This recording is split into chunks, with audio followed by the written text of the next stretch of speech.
I'm on the module A328. How do empires begin? I'm on page 332. Imperial Ideologies and Culture of Empire. Hybridity of and resistance contributed to the maintenance of empires at both elite and non-elite levels. In this section, we will discuss colonial hybridity and imperial rule, hybridity and resistance to empire, and finally, metropolitan hybridity.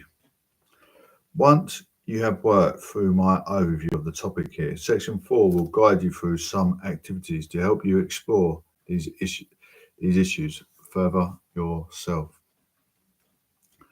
Colonial hybridity and imperial rule.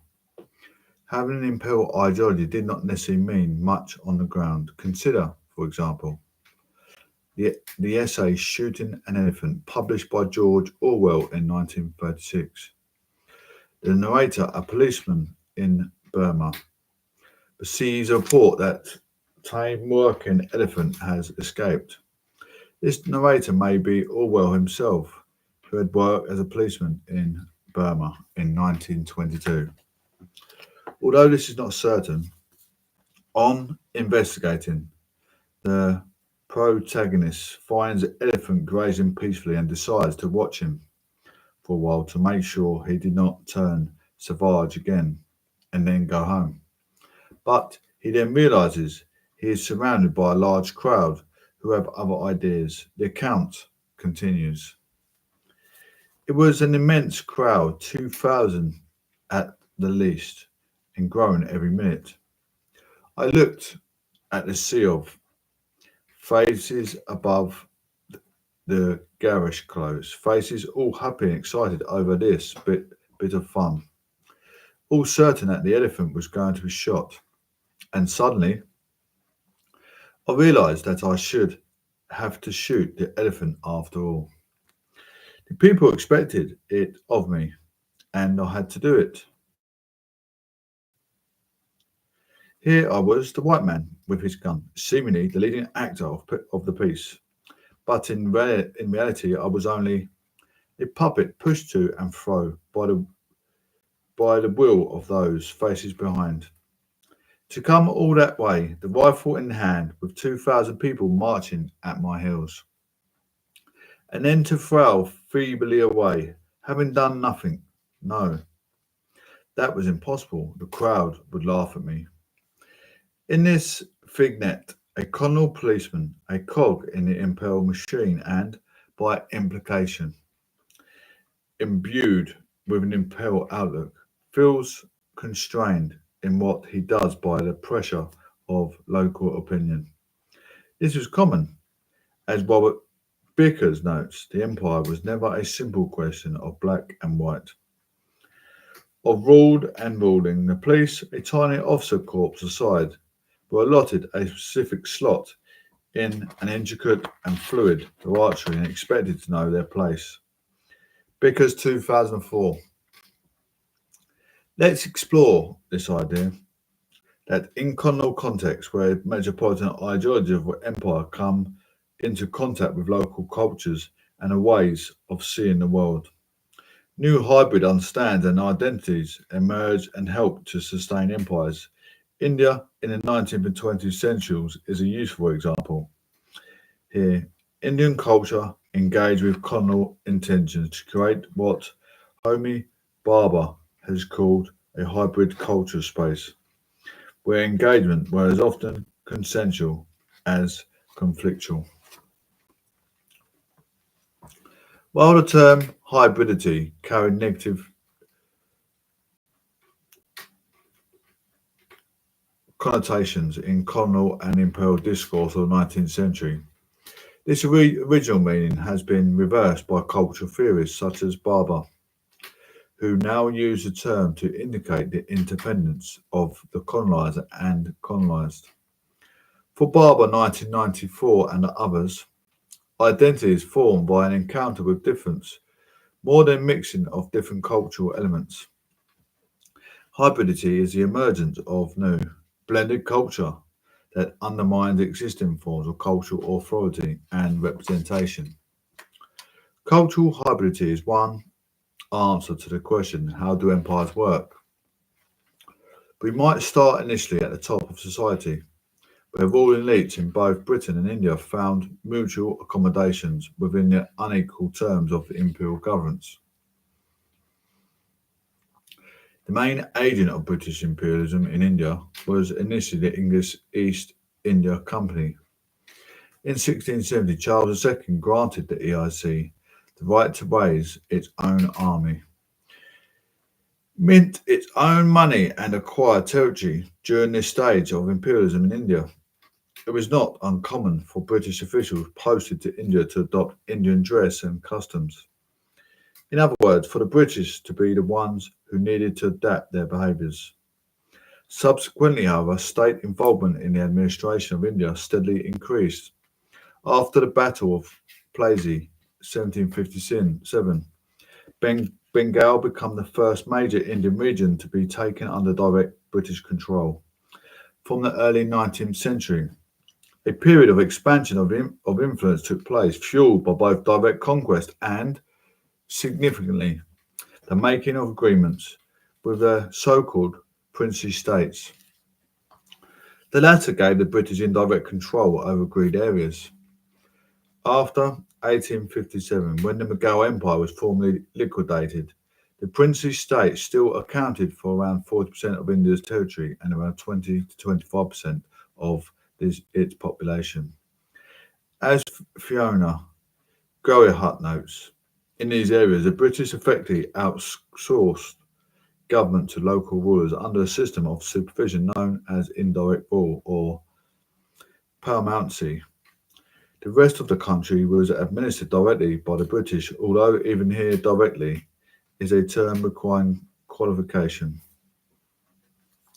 Considering the princely states first, David Cannadine, among others, has argued that after 1857 a British approach emerged that regarded the existing structures of hierarchy in India as something that ought to be promoted and preserved. He claimed that pre-existing Indian nations of social hierarchy were focused on by the British as the equivalent of, or at least analogues to, the class system in England. Accommodations were thus made with the leaders of the princely states. He came to be seen as the quintessential natural leaders of South Asian society. The complexity of the princely states in this regard was ensured by the cultivation of alliances that tapped into what the British saw as the existing Indian focus on hierarchy and ceremony.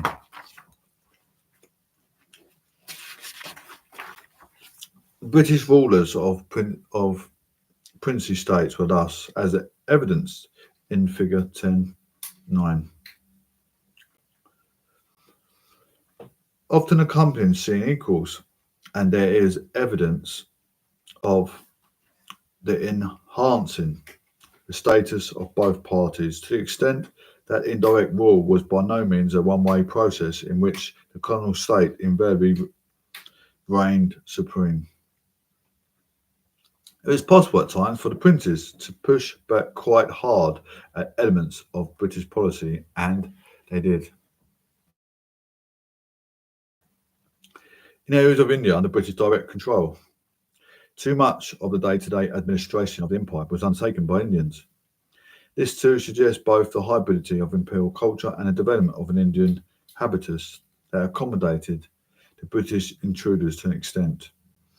By the start of the 20th century, there were many thousands of Indians working in the administration of their own country, including some in their senior positions, while Indian civil service officers were almost exclusively British in the 19th century. This position changed significantly in the 20th century. Indian men were increasingly employed and, as officers, constituted a view of the rationality of the ICS and accordingly enjoyed wealth and elite power.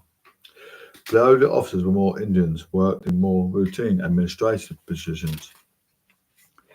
In the Indian Imperial Police too, Indian involvement was significant, particularly from the later 19th century, when officers were made to modernise policing through the introduction of an educated Indian sub-inspector of police. Such officials were important in many aspects of colonial policing, including, for example, determining the names of on the local badmarsh, bad livelihood register, which was a list of suspicious individuals, while the bulk of Indian involvement was in the lower ranks of the police. There were also some Indians appointed to supervisory roles. There is evidence of a considerable degree of acceptance of the police service by Indians, as evidence, for example, in increasing levels of crime reported, although it might also be argued that there was little alternative. Vinod Kumar and Verma, 2009. The enforcement of the law as a whole provides an interesting case study in hybridity. Not only did actual legislation blend exported legal codes from Britain with an element of local knowledge, but the enforcement of this was sometimes undertaken by Indians as both police officials later in the process as lawyers. Thus, British rule in India was sustained by a complex of set of cultural accommodations and trans references in part. As Homi Bhabha, 1994 notes, the British monopolisation of the interface between knowledge and power, presenting Western knowledge as an authoritative and superior guide to action, meant that Indian culture had to engage in colonial rule in ways that served imperial power. Crucially, however, the notion of hybridity of culture should not include the violent injustice of empire, particularly ones perpetrated by the later European empires. These empires, Chris Mann Japra notes, were more violent and more invasive than any other form of colonialism that the world had previously known. But it is important to realise that the hybrid forms of culture and organisation which developed when imperial metropolitan ideologies encountered local understandings. One answer to the question, how do empires work? We can check our understanding of the concept of hybridity, jot down some bullet points in answers to the question, how did cultural hybridity in the 19th century India help to sustain British Empire? So that's probably a new word we're going to learn. Hybridity. Go write it down before we move on. We'll come back to that.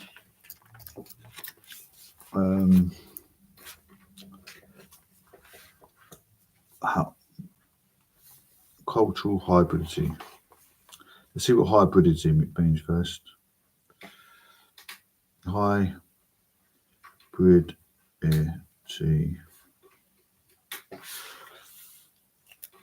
Overall, the key message to take away from this section of the unit is hybridity often involved the independence of colonizer and colonized, and it can help us to understand how empires worked in practice.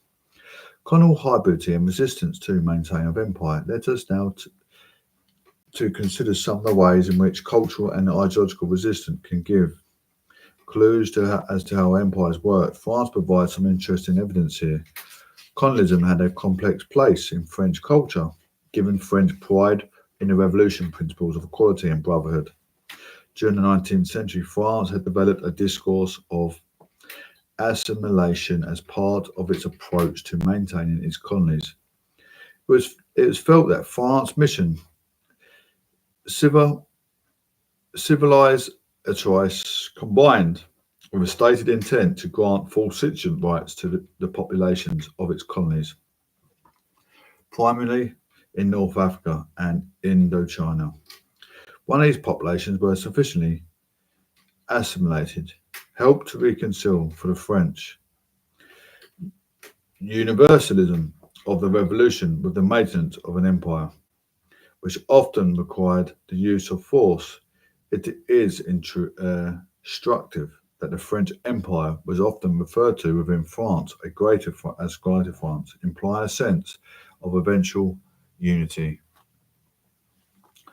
Although the doctrine of Assimilation was eventually joined by an association, the coexistence of different cultures within Greater France as an approach to empire. It had a profound impact on colonial intellectuals in various parts of the French Empire. You have already encountered colonial intellectuals within the French Empire in Unit 3. I'm returning to this topic in greater detail here, as the experience of a number of these intellectuals and their involvement with both Pan-Africanism and negritude is important to our understanding of the ways in which hybridity shaped both the function of the empires and resistance to them. One individual you first encountered in Unit 3 was France Fanon, who was born in 1925 in the French colony of Martinique. He fought for France in the Second World War and, because of his schooling and upbringing, he felt himself to be French. However, the racism he experienced as a black intellectual in metropolitan France, where he studied psychiatry after the war and more particularly the senses of difference imposed on him by those he met in France led him to turn against French culture. Imperial mask blanks. Black Skin, White Mask, 1952. Fanon outlined his belief that in having brought us to speak French, he had been coerced into accepting French culture because this culture was, at the time, inherently racist. He argued that he had been left with an unhealthy disjunction between his appearance, black, and his culture consciousness, the white mask he was forced to assume. In the early 1950s, Fanon left mainland France to work in Algeria and subsequently resigned his hospital post to work actively for the Algerian independence movement. In a latter, more famous work, Les Dames de la Terre, The Wretched of the Earth, 1961, Fanon argued that the overcome of the binary Western culture system, in which black was bad and white was good. An entirely new world order needed to come into being. This could not be achieved either by former imperial powers simply relinquishing their hold on their colonies, or by efforts of the bourgeois intellectuals like Fanon. In both these instances, the Western culture itself would be bound up in the solution. Rather, what was necessary was for the peasantry of colonized nations to rise up, overthrow their oppressors, and forge an entirely new cultural identity for themselves.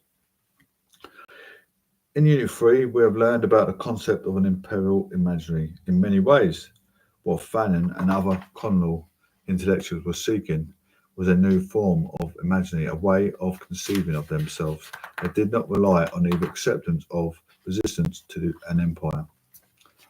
Fanon's life story provides us with a useful insight into how the hybrid culture of France colonies allowed many to identify themselves as French. The power of French imperial ideology, reinforced by education and upbringing, was such that even highly educated colonial citizens believed that they were or could become truly French. Intellectuals like Fanon typically came from the advantaged, educated class who benefited most from colonial rule. They were therefore the products of the mission of civilized choice, yet at the same time, its lucid but complicit opponents. Hiddleston's 2014. His life and work also highlight how the perceived betrayal of the promise of assimilation eventually contributed to the resistance movements that resulted in decolonization. You learn about decolonization in Block 5. How do empires decline, end, and persist? But our focus here is on the ways in which cultural resistance to empire developed by colonial intellectuals contributed for a time to how the French Empire worked. While Fanon disillusionment led him eventually to seek the end of the French Empire. Unit 3 also introduced others who sought new imaginaries but took different approach to the development of Pan-Africanism, the idea that groups of African descent on the continent and in the diaspora shared common cause for the future, and the later concept of the negritude, which aims specifically to affirm the intrinsic value of Black and African culture. It's interesting in this regard, both Pan Africanism and negritude were developed and promoted by intellectuals born in French and British colonies.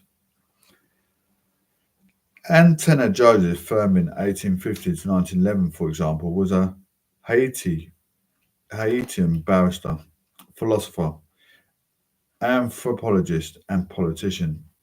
In 1885, he published the L'Égalité des races humaines on the equality of human races, an important rebuttal to Arthur de Gobineau's racist Essai sur l'égalité des races humaines, essay on the intellectual of human races.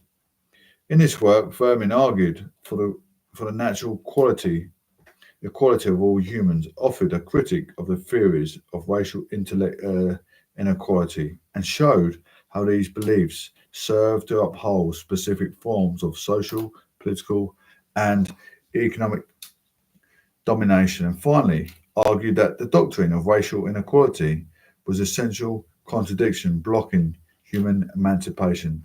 Beckett, 2017.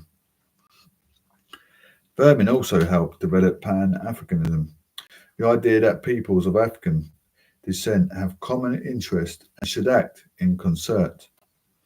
He organised the first Pan-African Congress, which took place in London 1900 and which was followed by similar events in Paris 1919, London and Brussels 1921, London and Lisbon 1923, and New York City 1927. These congresses were attended by prominent African Americans such as W.E.B. Du Bois, 1868 to 1963, as they called for political changes. However, they did not propose immediate independence for African and other colonies. Instead, they promoted gradual moves towards self-government and the doctrine of internationalism. Another intellectual exponent of Pan-Africanism was Leopold Senghor, a politician, poet, and cultural theorist from West Africa, educated in Senegal. He moved to metropolitan France in 1920 to study and then teach literature. He fought for France during the Second World War and was elected to the French National Assembly, the lower house of the French Parliament, as the representative of the one of the four communes around Dakar, like Birmingham. Senghor felt the movement should aim for the greater equality of opportunity and the employment of colonies within the French Empire rather than the ending of empire and the transformation of colonies into nation states.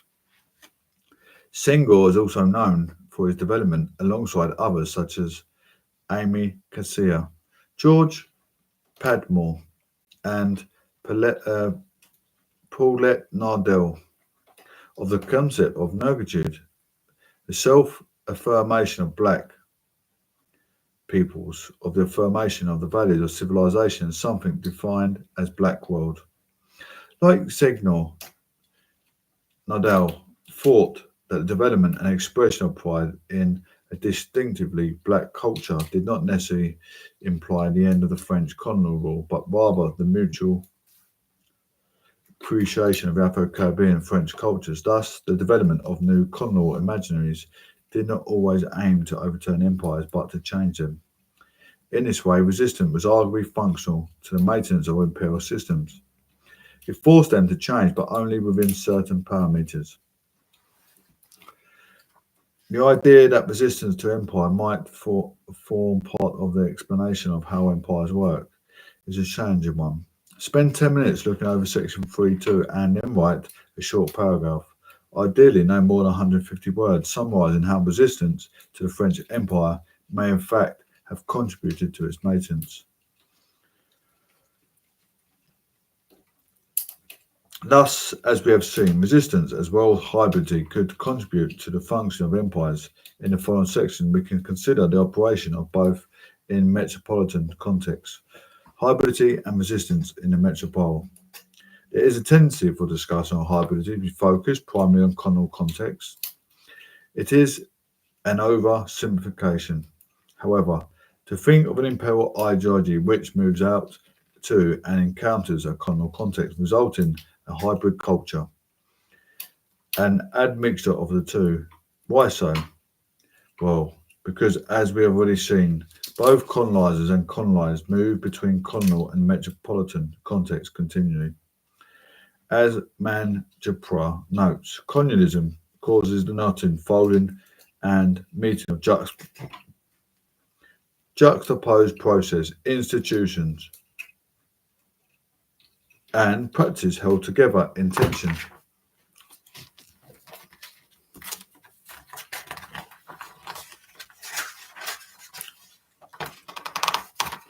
Setting aside discussion of the empire for a moment, it's important to recognise that European history in the past has been whitened in the telling. The significant presence and influence of others around the globe, prior even to the advent of the European empires, has only recently begun to acknowledge and research in depth. That said, the development of European empires, particularly the 18th and 19th centuries, in tandem with modern industrial capitalism and an increasing interconnected world, augmented the flow of people to and from colonial contexts. In the case of India, for example, Fisher notes that by the mid 19th century, tens of thousands of Indian seamen, servants, scholars, soldiers, students, envoys, royalty, officials, merchants, tourists, and settlers had all journeyed to Britain.